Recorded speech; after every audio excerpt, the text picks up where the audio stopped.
Megan Hicks of I Run Far. I'm with Jared Hazen, and it's before the 2019 Western States 100. Hey. Hi, how are you? Good, how are you doing? I'm doing good. You're back at Western States. Yeah, after a 4-year break, I'm back to run. I've been the past 2 years to crew, but I'm excited to get back out there. Yeah, so you were on the start list for this race last year. You wanted to ultimately come back here last year, but couldn't due to injury. You're Right. here now. I am, yeah. I'm healthy and I think ready to run 100 miles. So the last time we saw you was a couple months ago after your win of Lake Sonoma. How's life and training been since then? Really good, yeah. I finished the spring semester a few weeks after that and just kind of settled down into some training, and yeah, the past 2 months have been really good.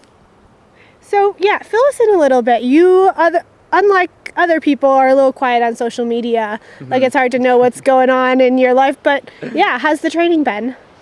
I would say this training block was trying to focus on being a little bit more patient early in the block. So coming off Lake Sonoma, I knew I had plenty of time to get ready, and so just kind of chilled out for a few weeks of keeping things a little bit lower before ramping up into kind of like the real heavy training weeks and hit those a little bit later in the block. And that seemed to work really well. Like just middle of June, I started feeling really, really good and started hitting like those just like back-to-back long runs and stuff that are kind of the key indicators that like, yeah, I'm ready to go. And so kind of hit those like a little bit like last minute and then went right into the taper. So I'm excited. I was going to say, just in time. Yeah, exactly.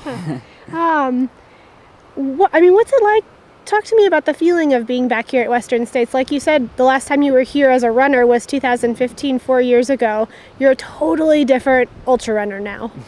Yeah, I think I'm just really excited about it.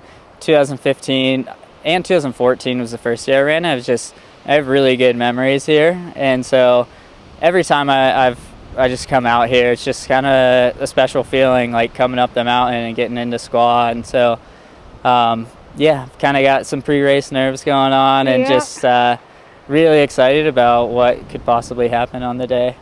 The men's race this year, I think, is a really interesting race because, of course, you've got the course record holder and your friend Jim Walmsley returning, but then you've got just this huge group of new and upcoming talent and like incredible leg speed talent. Talk to me about your feelings about all the guys this year. Yeah, I mean, I think Jim has to be the favorite, just coming back as like returning champ, course record holder. But then, like you said, like guys like Matt Daniels and Tom Evans, coming back, I think forming like just a group behind Jim that we haven't really seen a ton of that in the past 2 years. Like I think Jim will be challenged a little bit more this year. It's always just been like Jim's off front and nobody goes with him, and I think the dynamics will definitely be a lot different this year. The course is going to be a little bit different than the last time you saw it 4 years ago. I think this is going to be a snow year in comparison. Yeah, 2015 was pretty dry, and if I remember, it wasn't that hot. I think it was a high of 91 in Auburn, so pretty favorable conditions then, but we're looking decent for Saturday.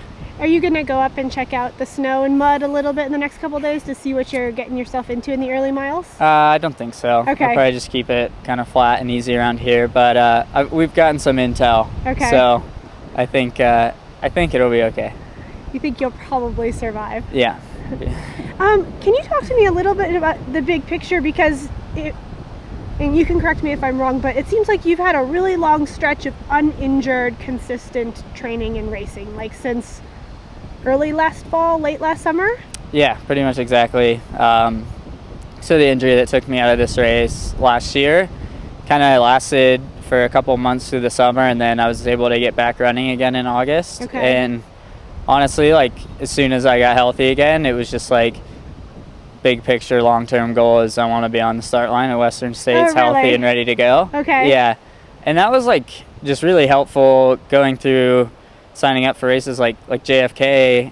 I was just like, there's no need to do anything crazy in this training block, and it was just always a slow build and just a little bit on top of the last one, a little bit on top of the last one, and didn't really do kind of these big weeks that I always thought I needed to do until this training block. And so, I haven't been injured for the past 9 months, and it seems to be going pretty well. So, like before in talking to you, you talked about that there was sort of this line that you would cross in your training where it'd be too many miles or too many hours a couple weeks in a row, and then you'd get a pretty bad injury. Mm-hmm. What is that line for you that you found that you need to just stay under, except for maybe the last couple weeks or something? I guess what I've avoided has been weeks that are like, say, 150 miles with like 30,000 feet of vert. Okay. And how many hours is that for you of running? That's probably like 23, 24. Okay. And so like this block has been like a good 4 weeks around 135. Okay. With closer to like 20 to 25,000 feet of vert. Okay. And did you tip the scales at all up into that? I got up to 140. Okay. And that was about it. But did it make you nervous to go? It did. Okay. Yeah. But I'd say that's the way I like to train is to do, big weeks and show up feeling like I'm prepared. And 2, this year I've been working with a bit of a physio at Paragon Athletics in Flagstaff. And I think we've been doing like a lot of really good work with just kind of correcting some imbalances and just overall strengthening and stuff. And so more preventative type things. Yeah. Okay. And I just never really felt any sort of like aches or pains that I was like getting really worried about. And so it was like that to me was kind of a green light to go ahead and do some of the heavier training. Wow, that's kind of, it sort of to me sounds like a new Jared Hazen. Yeah. A more maybe patient, maturing a little bit. Yeah, or just patient, or like yeah, long view, bigger picture rather than moment to moment. Yeah, exactly. That's been the goal.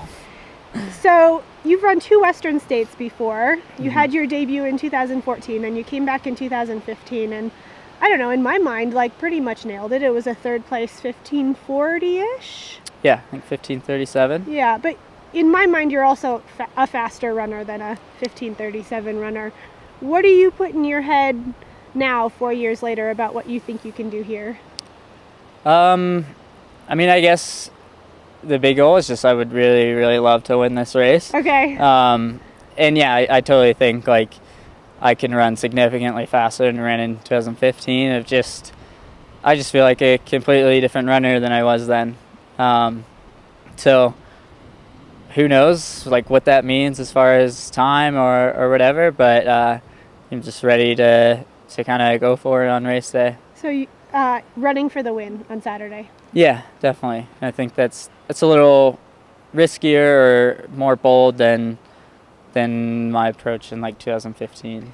And then say you do stick it, but 1 or 2 people stick it a little bit faster than you, or it turns into a rough day. Are you prepared for all of the different possible scenarios? Yeah, I think with 100 miles, like nothing's guaranteed, and you just like, that's kind of the hard part about 100 miles. It's like, it's just what the day gives you. It's so hard to plan for.